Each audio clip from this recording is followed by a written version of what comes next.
जयराम जी की। अॼु तारीख़ 22 जुलाई। स्वामी लीलाशाह वाणीअ में तव्हांजो स्वागत आहे। अॼु जो विषय आहे भगवत नाम।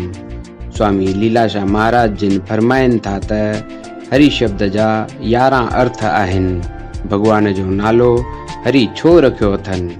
छाकाणि त उन जो नालो पापनि खे नास करे थो छॾे। जीअं सिज ऊंदहि खे चोराए वञे थो, तीअं भगवान जो नालो पापनि खे चोराए वञे थो। ॿियो कुझु न करे सघो त भगवान खे खूब यादि करियो, उन सां ई मंगल थींदो। अवतार थोरनि खे थो तारे, पर भगवान जो नालो करोड़नि खे थो तारे।